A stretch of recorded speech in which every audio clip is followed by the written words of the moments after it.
बोलो भागवत भगवान की जय।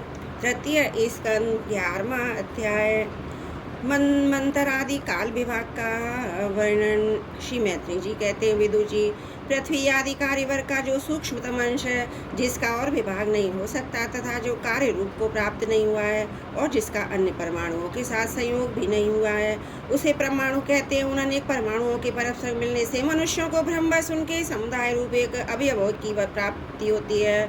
यह परमाणु जिसका सूक्ष्मतम अंश है, अपने सामान्य स्वरूप में जिस स्थित उस पृथ्वी आदि कार्यों की एकता समुदाय अथवा समग्र रूप का नाम परम महान है। इस समय उसमें न तो प्रलय आदि अवस्था भेदी की स्फूर्ति होती है, ना नवीन प्राचीन आदि काल भेद का भान होता है, और ना घट घट आदि वस्तुओं की कल्पना होती है। सादृश्य से इस प्रकार यह वस्तु के सूक्ष्मतम और महत्तम का स्वरूप का विचार हुआ। इसी के सादृश्य से परमाणु आदि अवस्थाओं में व्याप्त होकर व्यक्त पदार्थों को भोगने वाले षष्ठी आदि में समर्थ अव्यक्त स्वरूप भगवान काल की भी सूक्ष्मता और स्थूलता का अनुमान किया जा सकता है। जो काल प्रपंच की परमाणु जैसी सूक्ष्म अवस्थाओं में व्याप्त रहता है, वह अत्यंत सूक्ष्म है, और जो सृष्टि से लेकर प्रलय पर्यंत उसकी सभी अवस्थाओं का भोग करता है, वह परम महान है। दो परमाणु मिलकर एक अणु होता है, तीन अणुओं के मिलने से एक त्रिश्रेणु होता है, और जो झरोके में से होकर आई सूर्य की किरणों के प्रकाश में आकाश में उड़ता हुआ देखा जाता है। ऐसे तीन ऋश्रेणुओं को पार करने में सूर्य को जितना समय लगता है उसे त्रुटि कहते हैं। उसे 100 काल वेद कहलाता है, और 3 वेद का एक लब होता है। 3 लब को एक निमेष और 3 निमेष को एक क्षण कहते हैं। 5 क्षण की एक काष्ठा होती है, 15 काष्ठिका का एक लघु, 15 लघु की एक नाड़िका दंड कही जाती है। 2 नाड़िका का एक मुहूर्त होता है, और दिन के घटने बढ़ने के अनुसार दिन एवं रात्रि की दोनों संधियों के 2 मुहूर्तों को छोड़कर 6 या 7 नाड़िका का एक प्रहर होता है। यह याम कहलाता है, जो मनुष्य के दिन या रात का चौथा भाग होता है। 6 पल तांबे का एक ऐसा बर्तन बनाया जाए जिसमें एक प्रस्थ जल आ सके, और 4 मासे सोने की 4 अंगुल लंबी सलाई बनवाकर उसके द्वारा उस बर्तन के पेंदे में छेद करके उसे जल में छोड़ दिया जाए। जितने समय में एक प्रस्थ जल एवं बर्तन में भर जाए, वह बर्तन जल में डूब जाए, उतने समय को एक नाड़िका कहते हैं। विदुर जी, 4-4 प्रहर के मनुष्य के दिन और रात होते हैं। 15 दिन रात का एक पक्ष होता है, जो शुक्ल और कृष्ण वेद से 2 प्रकार का माना गया है। इन दोनों पक्षों को मिलाकर एक मास होता है, जो पितरों का एक दिन रात है। जो मास का एक ऋतु है। 6 मास का एक अयन होता है। अयन दक्षिणायन उत्तरायण भेद से 2 प्रकार का है। ये दोनों अयन मिलकर देवताओं के एक दिन रात होते हैं, तथा मनुष्य लोग के भी ये वर्ष 12 मास कहे जाते हैं। ऐसे 100 वर्ष की मनुष्य की परम आयु बताई गई है। चंद्रमा आदि ग्रह, अश्वनी आदि नक्षत्र, समस्त तारामंडल के अधिष्ठाता काल स्वरूप भगवान सूर्य परमाणु से लेकर समस्त सर्व पर्यंत काल में 12 राशि संपूर्ण भुवने कोश की निरंतर परिक्रमा करते हैं। सूर्य, बृहस्पति, सवन, चंद्रमा, नक्षत्र संबंधी महीनों के भेद से ये वर्ष की संवत्सर, परिवत्सर, इडावत्सर, अनुवत्सर और वत्सर कहा जाता है।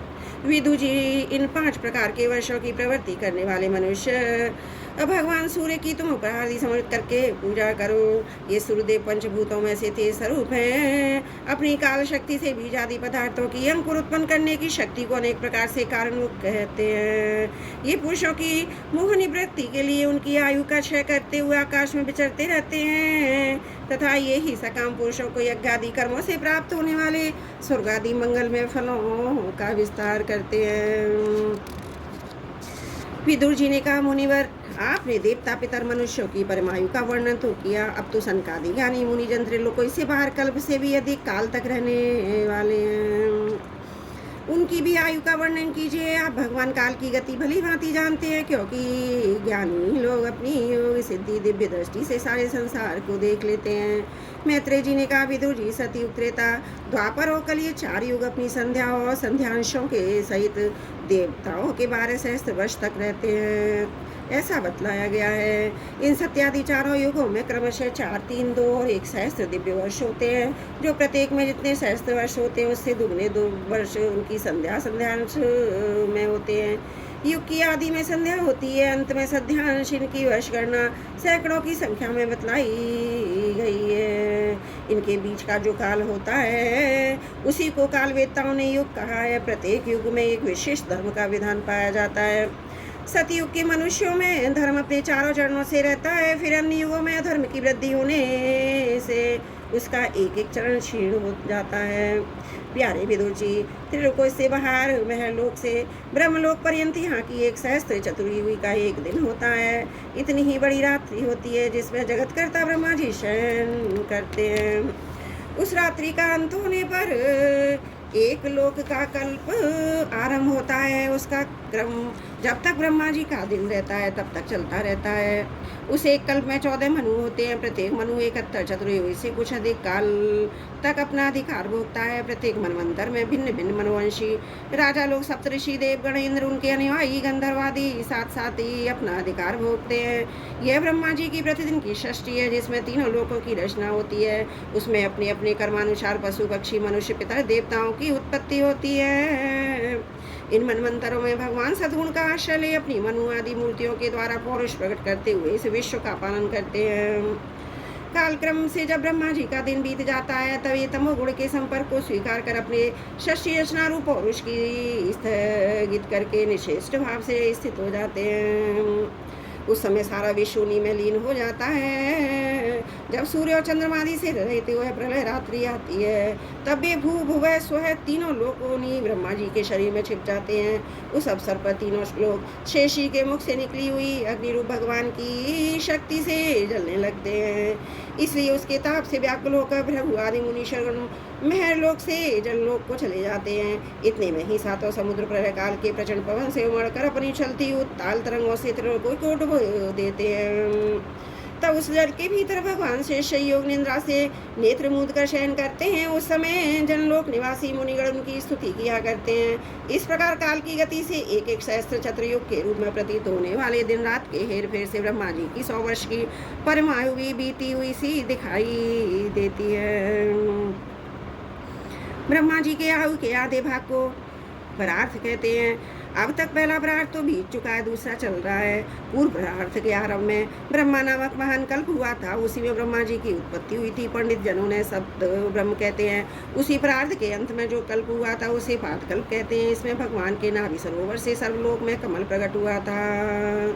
विदुर जी, इस समय जो कल्प चल रहा है वह दूसरे परार्थ का आरंभ तक बतलाया जाता है। यह 12 कल्प नाम से विख्यात है। इसमें भगवान ने सूकर रूप धारण किया था।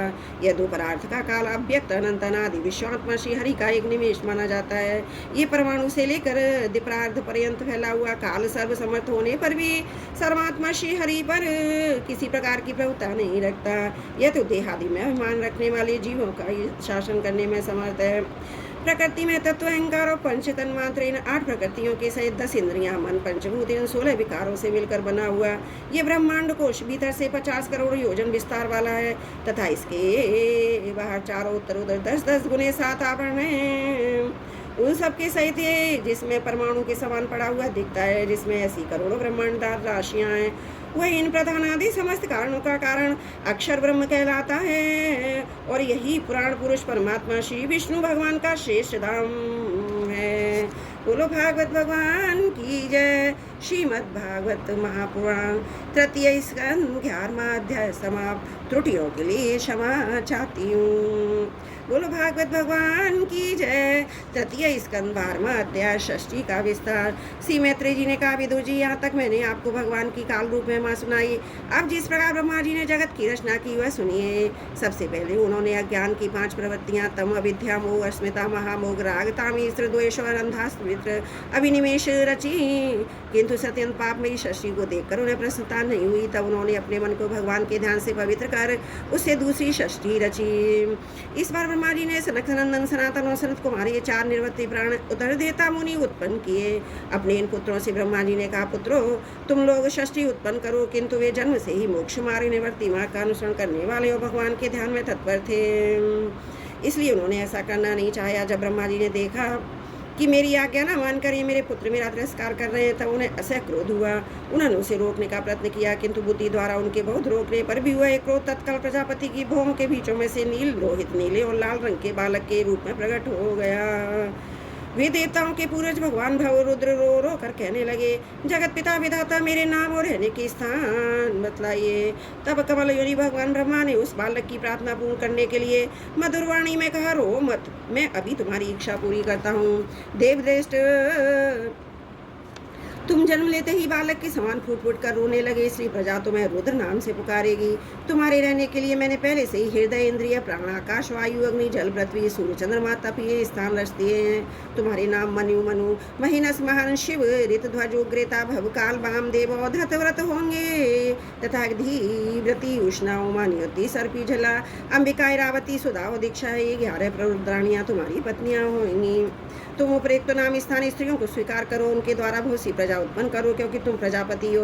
लोक पिता ब्रह्मा जी से ऐसी आज्ञा पाकर भगवान नील लोहित बल आकार और शोभा में अपने ही जैसी प्रजा उत्पन्न करने लगे। भगवान रुद्र के द्वारा उत्पन्न हुए इन रुद्रों को असंख्य यूथ बनाकर सारे संसार को भक्षण करने देख ब्रह्मा जी को बड़ी शंका हुई। तब उन्होंने रुद्र से कहा, श्रेष्ठ, तुम्हारी प्रजा तो बड़ी भयंकर दृष्टि से मुझे और दिशाओं को भस्म कर डालती है, अतः ऐसी शशि ना रचो, तुम्हारा कल्याण हो। अब तुम समस्त प्राणियों को सुख देने के लिए तप करो, फिर उस तप के प्रभाव से ही तुम पूर्वतः इस संसार की रचना करना।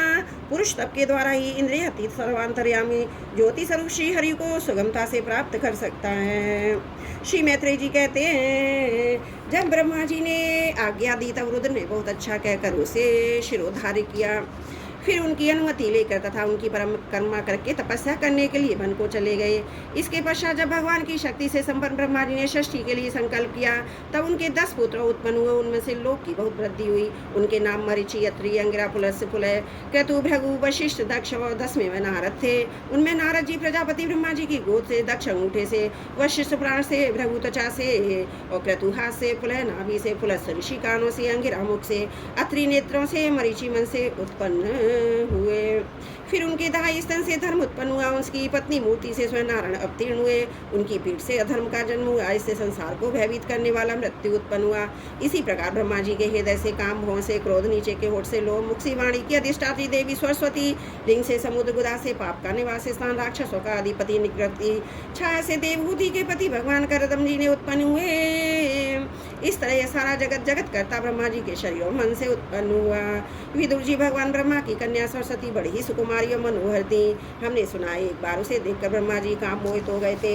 यद्यपि स्ववासनाहीन थे, उन्हें ऐसा अधर्म कर संकल्प करते देख उनके पुत्र मरीचि और ऋषियों ने उन्हें विश्वासपूर्वक समझाया, पिताजी आप समर्थ हैं, फिर भी अपने मन में उत्पन्न हुए काम के वेग को न रोककर पुत्री गमन जैसा दूसरा पाप करने का संकल्प कर रहे हैं। ऐसा तो आपसे पूर्ववर्ती किसी ब्रह्मा ने नहीं किया, ना आगे ही कोई करेगा।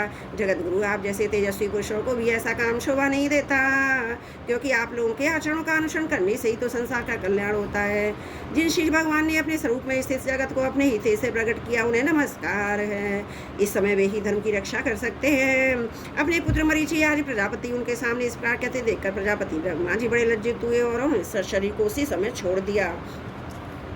तब उस घोर शरीर को दिशाओं ने लिया, वही कोहरा हुआ जिसे अंधकार भी कहते हैं। एक बार ब्रह्मा जी ये सोच रहे थे कि मैं पहले की तरह सुव्यवस्थित रूप से सब लोगों की रचना किस प्रकार करूं। उसी समय उनके 4 मुखों से 4 वेद प्रकट हुए। इनके सिवा उपवेद, न्याय शास्त्र, होता, उद्गाता, उधर ये हुआ ब्रह्मा। इन 4 ऋतुजों के कर्म यज्ञों का विस्तार, धर्म के 4 चरण और 4 आश्रम, उनकी वृत्तियां, ये सभी ब्रह्मा जी के मुखों से ही उत्पन्न हुई। विदुर जी ने पूछा, तपोधन विश्व रचयिता के स्वामी श्री ब्रह्मा जी जब अपने मुखों से इन वेदादि को रचा, तो उन्होंने अपने किस मुख से कौन वस्तु उत्पन्न की, यह आप कृपा करके मुझे बतलाइए। श्री मैत्रेय जी ने कहा, विदुर जी, ब्रह्मा ने अपने पूर्व, दक्षिण, पश्चिम और उत्तर के मुख से क्रमशः ऋग, यजुः, साम और अथर्ववेदों को रचा। इसी क्रम से शस्त्र होता का कर्म, इज्या अदर्वे का कर्म, स्तुति, स्तोम, उद्गाता का कर्म और प्रायश्चित ब्रह्मा का कर्म, इन 4 की रचना की। इसी प्रकार आयुर्वेद, चिकित्सा शास्त्र, धनुर्वेद, शस्त्र शास्त्र, गांधर्व वेद, संगीत शास्त्र और स्थापत्य वेद, शिल्प शास्त्र विद्या, इन 4 उपवेदों को भी क्रमशः उन पूर्वादि मुखियों से भी उत्पन्न किया। फिर सर्वदर्शी भगवान ब्रह्मा ने अपने 4 मुख से इतिहास, पुराण रूप 5वां वेद बनाया।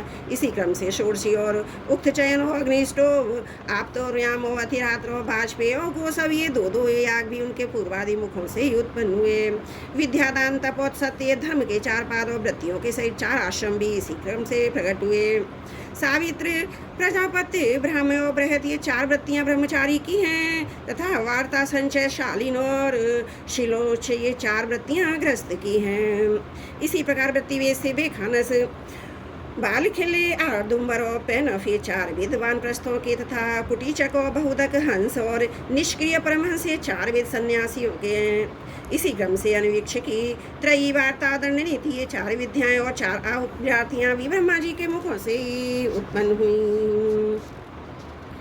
उनके हृदय काश के ओंकार प्रकट हुआ। उनके रोम से ऊणिक त्वचा से गायत्री, माँ से शिष्टुभ, स्नायु से अनुष्टुभ, अस्थियों से जगती, मज्जा से पंक्ति और प्राणों से बहती छंद उत्पन्न हुआ। ऐसे ही उनका जीव स्पर्श वर्ण कवर गांधी पंचवर्ग और ध्येय सवर्ण वर्ण अकार आदि कहलाया। उनकी इंद्रियों को उष्म वर्ण शा साहा और बल को अनस्त या लावा कहते हैं तथा उनकी क्रीड़ा से निषाद ऋषभ गंधा षडज मध्य धेवत और पंचम ये सात स्वर हुए। हे तात, ब्रह्मा जी शब्द ब्रह्म स्वरूप है। वे बेखरी रूप से व्यक्त और ओमकार रूप से अव्यक्त हैं तथा उनमें परे जो सर्वत्र परिपूर्ण परिब्रह्म है वही अनेकों प्रकार की शक्तियों से विकसित होकर इंद्रादि रूपों में भास रहा है। विदुर जी ब्रह्मा जी ने पहला काम सख्त शरीर से कुरा बनाता छोड़ने के बाद दूसरा शरीर धारण करके विश्व विस्तार का विचार किया। वे देख चुके थे कि मरीचि आदिमान शक्तिशाली ऋषियों से भी सृष्टि का विस्तार अधिक नहीं हुआ। अतः वे मन ही मन पुनः चिंता करने लगे। अहो, बड़ा आश्चर्य है, मेरे निरंतर प्रयत्न करने पर भी प्रजा की वृद्धि नहीं हो पा रही है। मालूम होता है इसमें देव ही कुछ विघ्न डाल रहा है। जिस समय यथोचित क्रिया करने वाले श्री ब्रह्मा जी इस प्रकार देव के विषय में विचार कर रहे थे उसी समय अकस्मात उनके शरीर के दो भाग हो गए। का ब्रह्मा जी का नाम है, उन्हीं से विभक्त होने के कारण शरीर को काय कहते हैं। उन दोनों विभागों से एक स्त्री पुरुष का जोड़ा हुआ। उनमें जो पुरुष था वह सार्वभौम सम्राट स्वावभौम मनु हुए और जो स्त्री थी वह उनकी महारानी शतरूपा हुई। तब से मिथुन धर्म स्त्री पुरुष सम्मुख से प्रजा की वृद्धि होने लगी। महाराजा स्वाभम मनु ने शतरूपा से 5 संतानें प्राप्त की। साधु शिरोमणि विदुर जी, उनमें प्रिय व्रत और उत्तानपाद 2 पुत्र थे तथा आकुति, देवहूति और प्रसूति 3 कन्याएं थीं। मनु जी ने आकुति का विवाह रुचि प्रजापति से किया। मछली कन्या देवहूति कर्दम जी की दी और प्रसूति दक्ष प्रजापति को। इन तीनों कन्याओं की संतति से सारा संसार भर गया। बोलो भागवत भगवान की जय। तृतीय स्कंद 12वां अध्याय समाप्त। त्रुटियों के लिए क्षमा प्रार्थी हूँ।